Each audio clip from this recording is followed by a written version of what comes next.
hari ini kita belajar tentang iman yang menggerakkan kepedulian.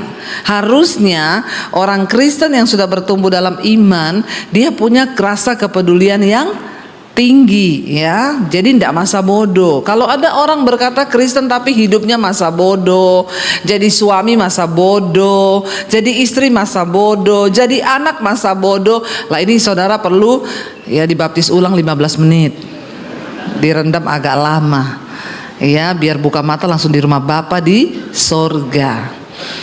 Jadi kita perlu introspeksi diri. Hari ini iman kita itu menggerakkan sesuatu nggak dalam hidup kita, terutama menggerakkan kepedulian. Kita baca bersama Galatia pasal yang ke-6, saudara. Kalau kita lihat di sana, ya, judul perikopnya saling membantulah kamu. Ayat yang pertama, firman Tuhan berkata, kita baca bersama saudara ya, supaya baca Alkitab juga. 1, 2, 3.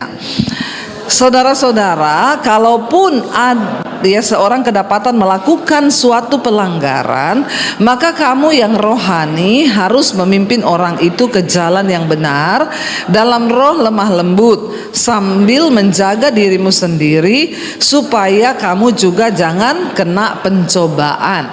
Seharusnya di dalam gereja, dalam komunitas kita, di dalam rumah tangga kita, kalau ada seorang yang kedapatan melakukan sebuah pelanggaran, maka kita ini yang sudah rohani, saya mau tanya dulu, siapa yang merasa sudah menjadi manusia rohani di sini? Tidak ada. Ampuni mereka ini Tuhan. Ya, kita semua ini yang sudah menerima Yesus sudah diubahkan menjadi manusia rohani karena dagingnya sudah mulai mati. Amin. Jadi siapa yang merasa menjadi manusia rohani di sini?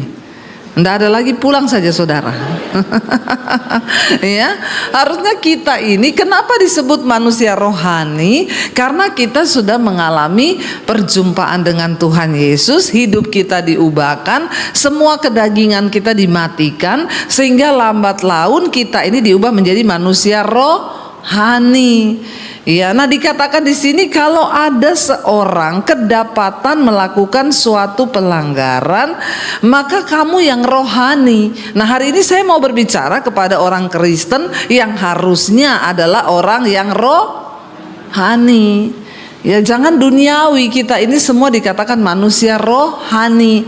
Maka kamu yang rohani harus memimpin orang itu ke jalan yang benar. Masalahnya gini, lah itu dia Bu, orang saya aja juga melakukan pelanggaran tiap hari.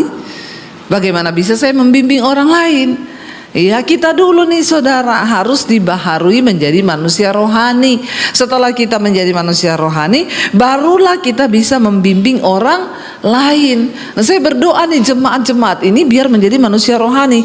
Sebagai seorang ayah dalam keluarga, engkau harus membimbing anak-anakmu menjadi manusia rohani. Tapi kalau ayahnya aja belum rohani, terus bagaimana memimpin anaknya dan istrinya menjadi rohani? Yang ada jadi rohana. Ya, jadi kita bertobat dulu kita nih sendiri nih Bapak Ibu. Ya, nggak mungkin kita bisa membimbing orang, anak kita nih semua dipanggil menjadi hamba Tuhan loh, menjadi gembala. Bukan gembala di gereja, tapi gembala dalam kehidupan kita sehari-hari. Kita harus menggembalakan anak kita, cucu kita. Amin. Ya, orang-orang yang belum bertobat, kita nih semua terpanggil menjadi hamba Tuhan, menjadi gembala, yang artinya harus membimbing orang.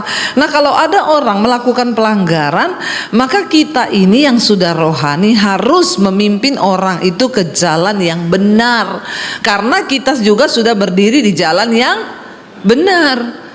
Nah, kalau kita masih berdiri di jalan yang salah, bagaimana mungkin? Orang Jawa bilang itu, ya kalau orang tuh nggak bertobat saudara, itu gajah dibelangkoni, iso khotbah ora iso ngelakoni. Jangan sampai begitu. Kita ini dituntut menjadi manusia rohani yang harus bisa membawa orang lain. Nah, bapak-bapak kan kamu nggak bisa ngomong ke anakmu, kamu jangan merokok loh ya, kamu tahu rokok itu enggak bagus loh. Ya, lah kok bapak merokok? Kan bapak, kamu enggak boleh. Lah ada bapak kayak begini, saudara. Bagaimana mungkin engkau bisa menjadi terang ya bagi sekelilingmu kalau kau sendiri saja tidak menjadi pelaku firman? Lah bapak mau ngomong apa sama anak? Nggak boleh selingkuh. Lah bapaknya juga selingkuh. Ya nggak bisa. Jadi hari ini kita semua putuskan dulu, kita harus menjadi manusia rohani. Baru iman itu bisa menggerakkan kepedulian. Kenapa orang Kristen nggak peduli? Karena dia sendiri belum menjadi manusia rohani. Dia sendiri belum bertobat. Ya, tapi saya berdoa semua jemaat yang ada di Bogor hari ini semua menjadi manusia rohani. Karena tidak ada pilihan. Kalau kita nggak jadi manusia rohani, kita nggak terangkat loh saudara. Ya, pada waktu kedatangan Tuhan, saya selalu ulangi, hati-hati orang yang masuk dalam kerajaan Allah di sorga yang mulia itu bukan orang sembarangan. Ya, tetapi orang-orang yang terpilih yang menjadi manusia rohani. Ya, sambil dikatakan apa? Menjaga dirimu sendiri supaya kamu jangan jatuh dalam pencobaan. Ayat yang kedua dikatakan, bertolong-tolonglah menanggung bebanmu, demikianlah kamu memenuhi hukum Kristus. Jadi untuk memenuhi hukum Kristus itu tidak ada cara lain, kita ini harus sambil bertolong-tolongan. Kalau ada saudaramu yang berkesusahan, maka kita wajib membantu. Ya, jangan menutup mata. Orang yang imannya hidup itu, dia itu nggak tahan lihat orang menderita. Saya berlatih sampai hari ini saudara. Tuhan beri saya kepekaan siapa yang harus saya bantu. Dan setiap hari saya pasti berjumpa dengan orang yang harus saya bantu. Dan Tuhan itu nggak pernah berhutang. Waktu kita membantu orang lain, Dia terus memberkati kita. Sebab firman Tuhan berkata, Allah yang menyediakan benih bagi para penabur. Waktu kita ini menjadi orang yang suka menabur, menabur kasih, menabur duit, menabur doa, maka Tuhan akan melimpahkan hidup kita.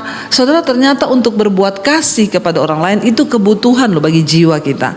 Orang yang tidak pernah memberi perhatian, memberi uang, memberi bantuan sama orang lain, itu pasti kau stres dalam hidupmu. Pasti jarang tersenyum, ya mukanya muram, bahkan cenderung sakit jiwa. Kenapa? Karena kebutuhan manusia itu adalah berbagi kasih dengan orang lain. Makanya Alkitab berkata, terlebih berkat memberi daripada menerima. Waktu kita bisa memberi, ada sukacita tersendiri dalam hidup kita. Maka dikatakan di sini, ayo saling bertolong-tolonglah menanggung bebanmu, demikianlah kamu memenuhi hukum Kristus. Jadi kalau kita berkata kita anak Tuhan, tapi tutup mata dengan penderitaan orang lain, maka kau bukanlah anak Tuhan. Biar orang mengenal kita lewat perbuatan kita, dan orang akan berkata, ih dia tuh Kristen loh. Ya, orangnya baiknya luar biasa. Amin. Ya, itu harus terjadi dalam hidup kita. Ya, kalau engkau punya kelebihan, jangan terlalu pelit berbagi dengan orang di sekelilingmu. Banyak dari kita yang gagal menjadi berkat karena pelit. Bilang kanan kirimu, jangan pelit kau. Ya, bertolong-tolonglah menanggung bebanmu, ya.